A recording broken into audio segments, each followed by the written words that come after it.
All right, let's not overcomplicate this. Argentina primarily trades with us. Wheat, beef, shipping, finance, stability. Why would this relationship need to change?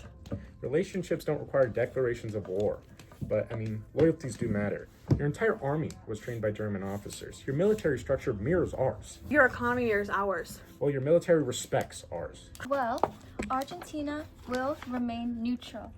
1914. Europe is at war. Argentina would much rather remain neutral. No one's asking you to fight, only to understand reality. Your exports move through our ships. Your financial system relies on our credit. If we suffer, surely you will feel it as well. Well, if we prevail, which we will, the global power will shift. That too will affect Argentina. Argentina's economy is deeply tied to Britain, and their naval forces maintain a strong relationship with Britain's Royal Navy. However, their army is modeled after Germany's, leading to too many conflicting ideas about the goals of the state. Germany represents discipline, efficiency, structure. We respect that. Yeah, well, strategically, cooperation with Britain has been practical.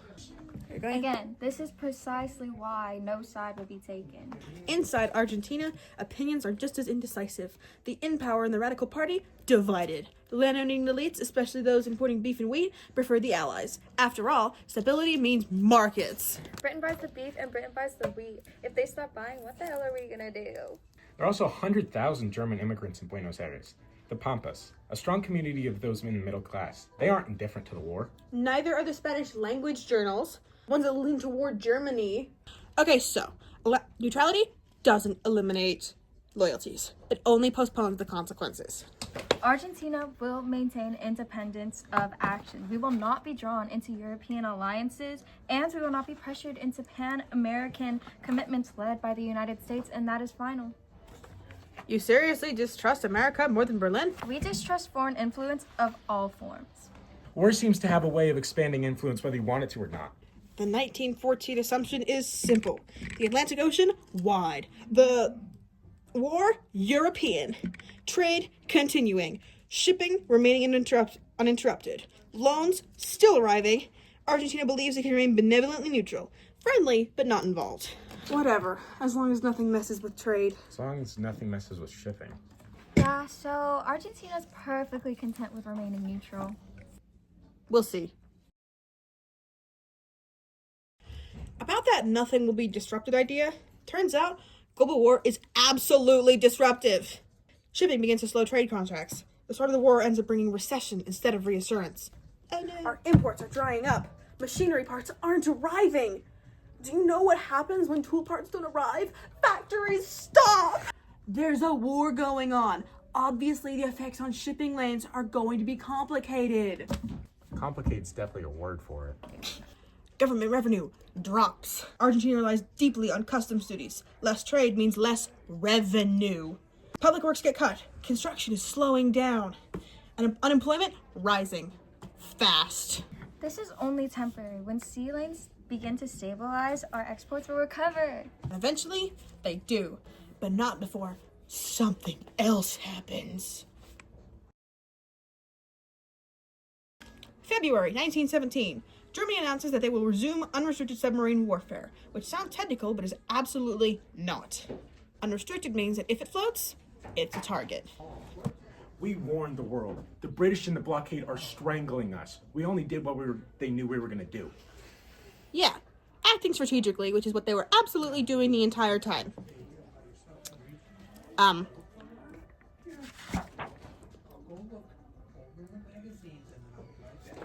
Argentine ships were sunk, by the way. We warned the world. The British in the blockade are strangling us. They only knew we were going to respond with strategically. They were neutral. They were carrying wartime goods. They were carrying Argentine goods. Wartime doesn't stop for silly paperwork. The Germans sink our ships in the Atlantic? Our neutral ships? British trade is completely innocent? No way. That's funny. Keep Argentina out of Europe's war! Buenos Aires erupts completely. Anti-German protests begin to fill the streets. Pro-German demonstrations challenge them. Spanish language journals argue that Britain manipulates the narrative. German immigrant communities defend their homeland. Germany is disciplined, organized, modern. They literally trained under our military. It's so impulsive to sever our relationship with them. Trade crosses the Atlantic under British naval protection. The Royal Navy controls the sea. That's reality. Military respect is reality. So is survival.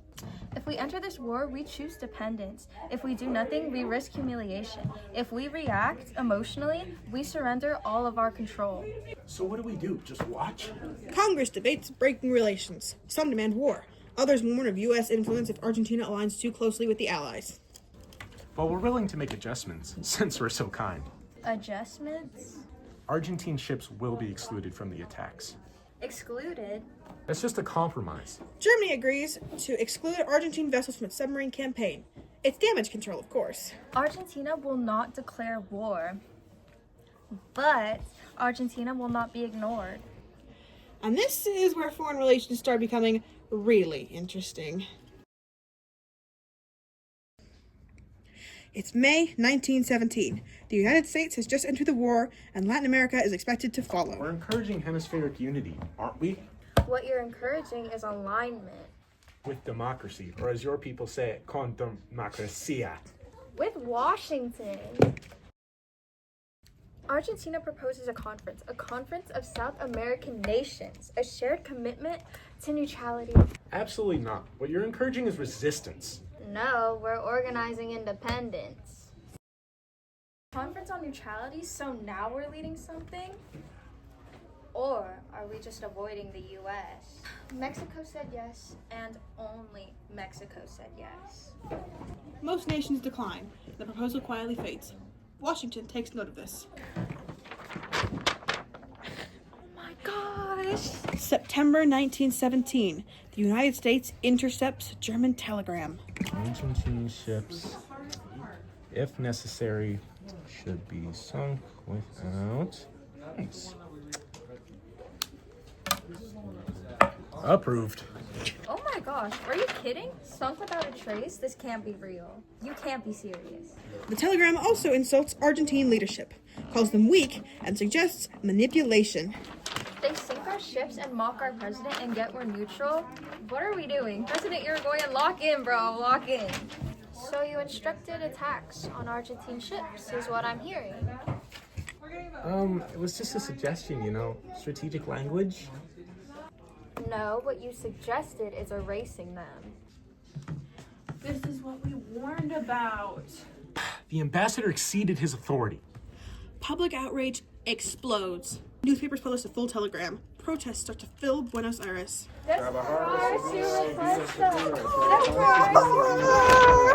Shot through the hole, Germany's to blame. U-boats cheating at their own game.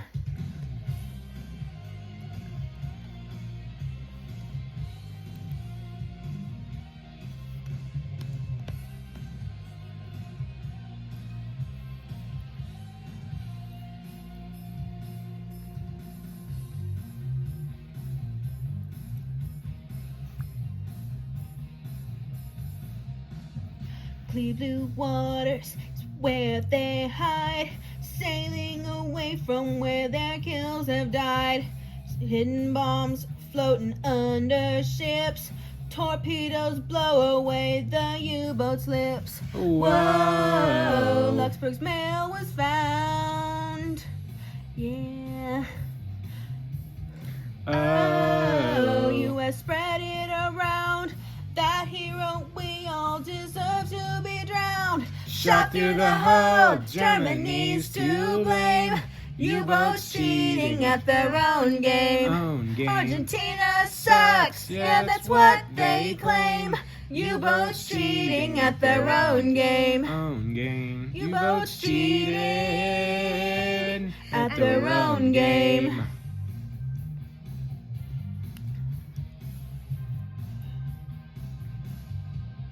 Sink 3 neutral ships, they wanna sink a bunch more. Without a trace, them down to the sea floor. South Atlantic, down the Argentine Sea. Go in and go out, give us no time to flee. Whoa, Luxembourg's mail was found. Yeah. Oh, U.S. spread it around. Bad hero, we all deserve to be drowned.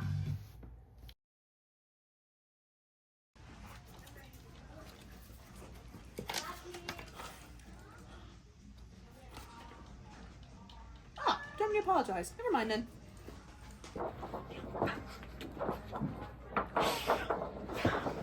Okay, so Ambassador Luxemburg will be recalled. And recalled he is. Germany apologizes formally. Okay, our army is based on Germany, but this isn't defensible. So, now what? Argentina will still not declare war, and that's final. Oh my goodness! And beef. That's what our people are relying on right now. Now that it's 1918, the seas are opening up, and maybe our people won't hate us anymore. Haven't we had this conversation, like, last time? I mean, yeah, but it's really hard to predict how the war influenced trade. In fact, we haven't made a correct choice, like, at all yet. Do you hear how angry the people are? Like, By 1918, 20% of the workforce of the Buenos Aires population was unemployed. And because of shipping shortages, workers couldn't flee to areas with better opportunities. Combined with hyperinflation due to reliance on imports, the peasants had reason to revolt. Yeah, but they know how valuable they are. They may work honest jobs, but at least it pays enough, right? So about that?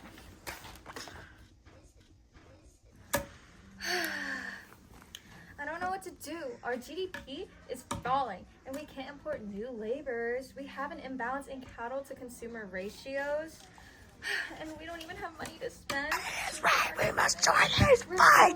Lenin is right, we must join his fight! I don't know either, sir. And that damn Lenin and his stupid communist revolution.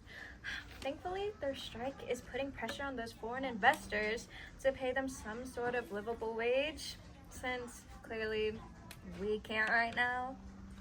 What about the strikers outside of Buenos Aires, sir? If I can't see them, they aren't my problem.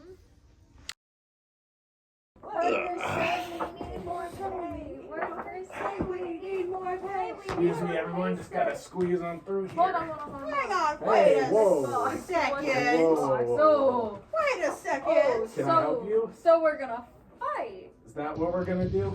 So we're gonna Workers. fight.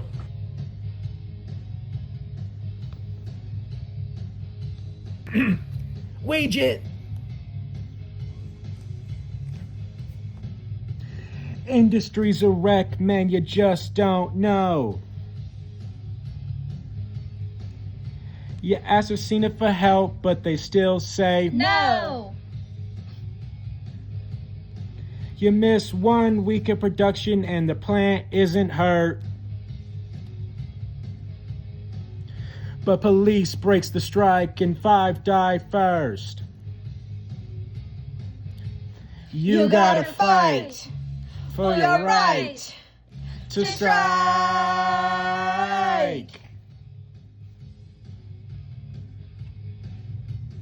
Locked the Brits in the plant, police said no way. Those hypocrites make a livable wage. Over 50K arrested, that league is such a drag. The Jews may be news, but they're not the trash. You gotta fight for your right to strike.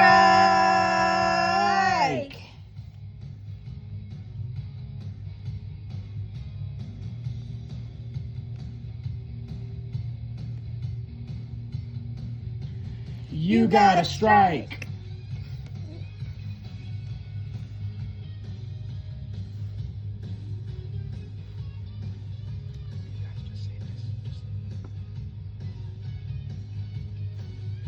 Don't step out this house if commies what you wear. Commies what you wear. Irigoyen's gone, the classes aren't fair.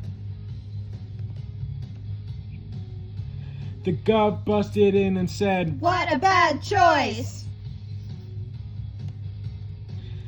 "Oh, gov, you're just jealous, it's the revolutionary voice."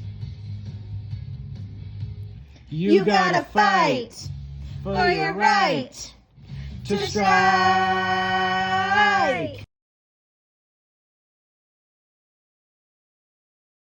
It's January 3, 1919. The Vecina Metalworks plant in Buenos Aires. We're not asking for luxury, we're asking for the bare minimum. Shorter hours, better pay, safe working conditions. Like, that's not even a luxury. And what do they tell us? They tell us no. And as a result, the workers begin to strike. Safe work, safe life. Stop blocking the factory, stop halting order, and stop not manning authority. We're threatening is profit, and you know that. January 7 to 9. Police begin to intervene. Violence breaks out. Work, safe life. Everyone disperse now. In the chaos, Funeral several becomes workers a march. killed. They killed us. They killed us, and you expect us to go back to work like nothing happened? Riots erupt. Streetcars are overturned and buildings are attacked. God, this is terrible. A 24-hour general strike is declared and the city shuts down. Rumors spread faster than facts, that's for sure. This isn't a labor strike. This is literally bullshitism. What we're asking for is fair wages. How is that so wrong? All you're doing is starting a revolution. Russia has just had their own revolution. Argentina fears they're next. All we're doing is trying to protect the nation. The Jewish community are used as scapegoats, accused of spreading communism. Violence starts to turn ethnic as homes are attacked and people are beaten. Order will be restored. I'll make sure of it. The army is deployed, and they do not negotiate. Disperse! Disperse or I'll do it for you! By the end of the week, approximately 100 end up dead. Hundreds more are injured, and tens of thousands are arrested. President Irigoyen had promised reform, balance, sovereignty for the nation. But now, If the state collapses, reform is meaningless. If reform never comes, anything is meaningless. Tragic week reveals something even deeper. Argentina is politically stable, but still socially divided. The 1920s are relatively calm, with economic growth and the continuity of elections. We defended the nation. From its own people, you idiot. Irigoyen will be replaced in 1922, and Argentina will move forward, but something has shifted. Neutral abroad, divided at home.